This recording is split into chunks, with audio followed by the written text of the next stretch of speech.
Hello friends, आज हम start करते हैं क्लास 8 एनसीईआरटी एक्सरसाइज 3.4 का फर्स्ट क्वेश्चन है state whether true and false. आपको ट्रू एंड फॉल्स बताने हैं। आपको कुछ स्टेटमेंट्स दी हुई हैं, आपको बताना है ये ट्रू है तो क्यों है, ठीक है, आप बताना भी है। ऑल रेक्टेंगल आर स्क्वायर, आपको बोला है रेक्टेंगल जो है स्क्वायर होते हैं। रेक्टेंगल कैसा होता है शेप, रेक्टेंगल की शेप ऐसी होती है, ठीक है। रेक्टेंगल की क्या होती है, दो साइड्स इक्वल होती है, ऑपोजिट साइड्स आर इक्वल। ये इसके इक्वल होता है, ये इसके इक्वल होता है, ठीक है। और स्क्वायर की देखिए, स्क्वायर की कैसी होती है, ऑल साइड आर इक्वल, इसकी सारी साइड जो है इक्वल होती है, ठीक है, सारी साइड्स इक्वल होती है। तो बोल रहे हैं रेक्टेंगल जो है स्क्वायर के इक्वल होता है नहीं, क्योंकि स्क्वायर की तो देखो दो साइड्स इक्वल होती है ना, और इसकी एक साइड इक्वल होती है। और स्क्वायर में कितने रेक्टेंगल में क्या बनता है, 90 का एंगल बनता है, ठीक है। रेक्टेंगल में क्या होता है, 90 का एंगल बनता है। और इसमें नहीं होगा, इसमें क्या होगा, इसमें दो साइड्स इक्वल होती हैं, ऑपोजिट साइड्स आर इक्वल, इसमें ऑल साइड्स है इक्वल। तो ये हुआ हमारा फॉल्स। नेक्स्ट है ऑल रोम्बस आर पैरेललोग्राम।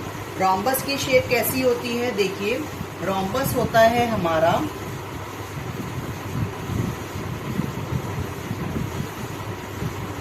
ये रोम्बस है। और पैरेललोग्राम कैसा होता है,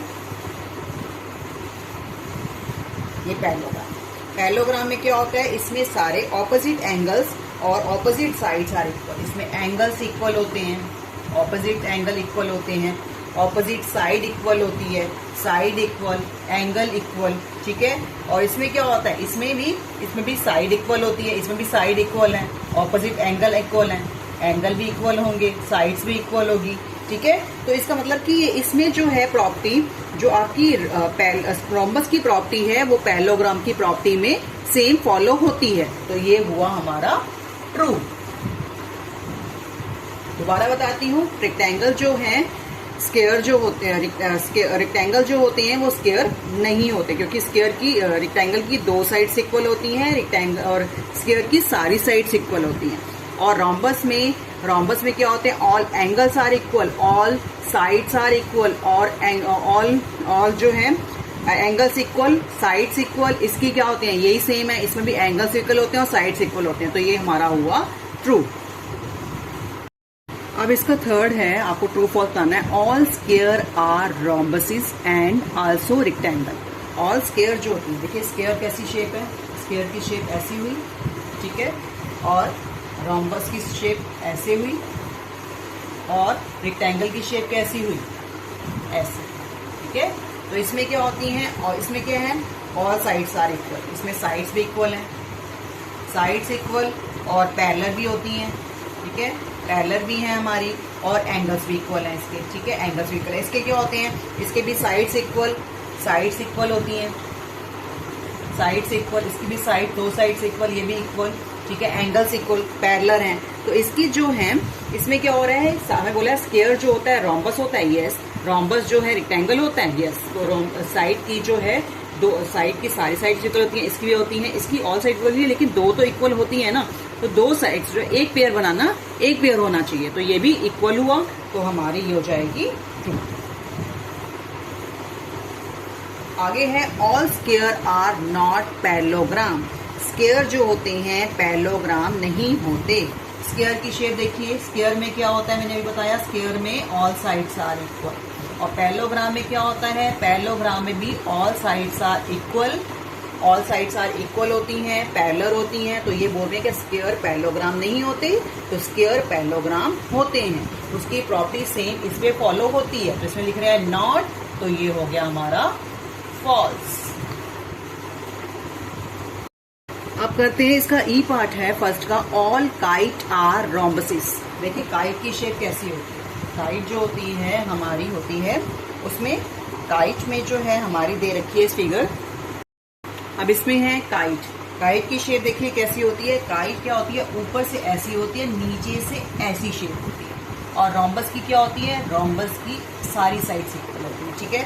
तो हमें बोला है all kite are rhombus. Kite कैसी है, देखिए काइट में क्या है, काइट में दो साइड्स इक्वल हैं, ये नीचे वाली इसके इक्वल है, और रोम्बस में क्या होती है, ऑल साइड्स आर इक्वल। तो इसमें देखिए हमें बोला है काइट जो है सारी रोम्बस होती है, क्या तो आप बोलोगे, इसमें देखिए फिगर में देखिए तो आपको क्या दिख रहा है, आपको क्या दिख रहा है इसमें देखिए काइट की जो है दो साइड्स इक्वल होती हैं और इसमें क्या होती है ऑल साइड्स है इक्वल। तो काइट जो है रोम्बस नहीं होती, काइट की दो साइड्स इक्वल होती है, ये हमारा हो जाएगा फॉल्स। काइट जो है रोम्बस नहीं होती, लेकिन रोम्बस काइट हो सकती है, ठीक है। अब रोम्बस आर काइट, देखिए रोम्बस काइट है तो आप बोलोगे रोम्बस कैसे है, रोम्बस कैसी होती है, रोम्बस होती है हमारी ऐसी और काइट कैसी होती है ऐसी।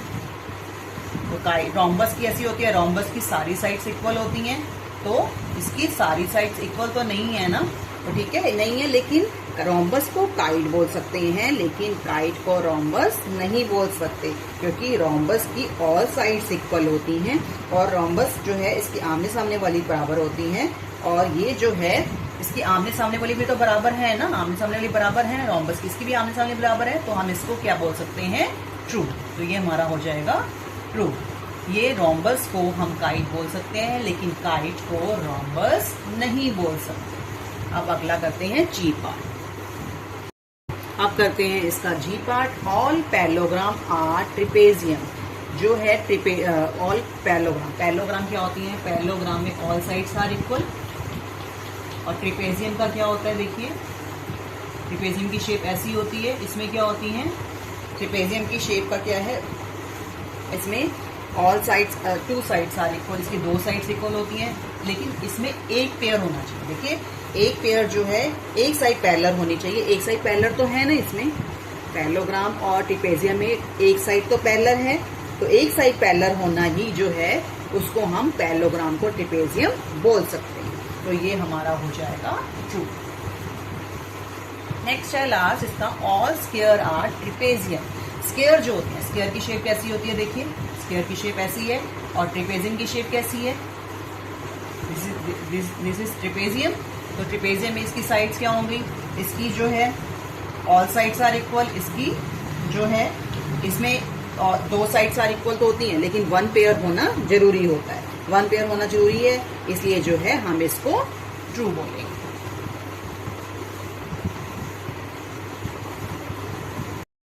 अब सेकंड क्वेश्चन करते हैं। सेकंड क्वेश्चन में identify all the quadrilateral have four side of equal length. तो फोर साइड किसकी इक्वल होती है, स्क्वायर और रोम्बस की all sides are four sides equal होती है। स्क्वायर की भी four sides equal, four side equal होती है स्क्वायर की भी और हमारी रोम्बस की भी इक्वल होती है। रोम्बस की शेप बनाते हैं, रोम्बस की भी ऑल साइड्स आर इक्वल। तो आप लिखेंगे इसका आंसर लिखेंगे आप, square as well as rhombus have four sides are equal. Square as well as rhombus have four sides are equal. अब है four right angle. Right angle किसे बनते हैं, square as well rectangle. Square की तो बनते हैं चार एंगल्स, स्क्वायर के बनते हैं और किसके बनते हैं हमारे, रेक्टेंगल के साथ चार एंगल, रेक्टेंगल के बनेंगे, रेक्टेंगल के भी चार एंगल्स बनते हैं और इसके भी चार एंगल्स बनते हैं। तो आप लिखेंगे square as well as rectangle have four right angles, ठीक है। इसके भी राइट एंगल बनते हैं, स्क्वायर के भी और रेक्टेंगल के। आप लिखेंगे square as well as rectangle have four right angles. अब करते हैं third question, explain how is a square. Square कैसा होता है, क्वाड्रिलेटरल होता है, तो आप बताएंगे square is four sided figure. Square की कैसी फिगर होती है, a square has four sided figure. Square की कितनी साइड्स होती है, फोर साइडेड फिगर। स्क्वायर की फोर साइडेड फिगर होती है, स्क्वायर की फोर साइडेड फिगर है, स्क्वायर की फोर साइडेड फिगर हुआ तो it is a quadrilateral. So it is a quadrilateral, so it is a quadrilateral. वो कैसी है, क्वाड्रिलेटरल है, क्योंकि उसकी भी फोर साइड, उसकी भी फोर साइड, तो आप बोलेंगे उसको भी square as well as four sided figure, so it is a quadrilateral. Next है ये पैरेललोग्राम। पैरेललोग्राम है साइड, स्क्वायर जो है आप बोलेंगे opposite side of square are equal and parallel. Square की क्या होती है, स्क्वायर की opposite sides of parallelogram are equal. तो आप लिखेंगे ए opposite sides of parallelogram are equal and parallel. So parallel, so it is a parallelogram.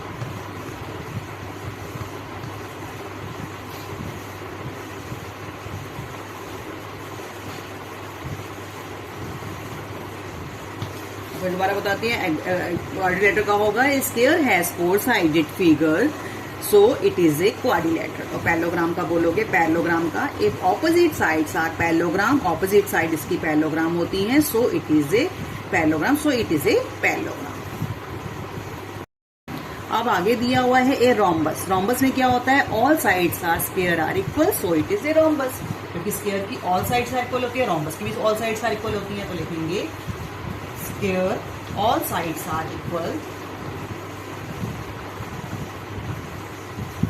all sides of a square are equal, all sides of square are equal,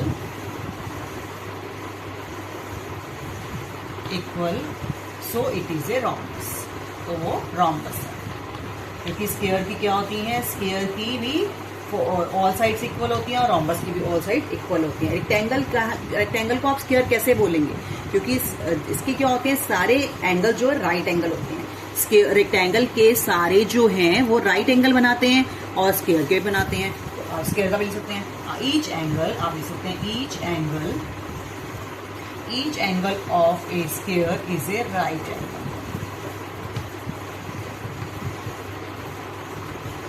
right angle, so it is a rectangle।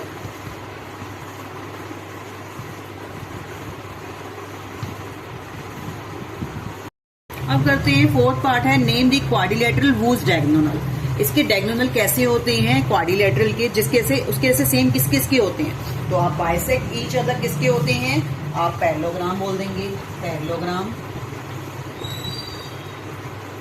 Parallelogram हो गया, rectangle हो गया आपका, जिसकी जो bisect कर सकते हैं, और स्क्वायर होता है और रोम्बस होता है। ठीक है, अब नेक्स्ट पार्ट में है आपको बताना है परपेंडिकुलर। परपेंडिकुलर किसके होते हैं, वो होते हैं स्क्वायर और रोम्बस। स्क्वायर और रोम्बस के क्या होते हैं, स्क्वायर एंड रोम्बस के आपके स्क्वायर एंड रोम्बस के जो है परपेंडिकुलर होते हैं। नेक्स्ट में दिया हुआ है इक्वल। इक्वल किसके होते हैं, स्क्वायर और रेक्टेंगल के जो हैं इक्वल होते हैं, स्क्वायर एंड रेक्टेंगल।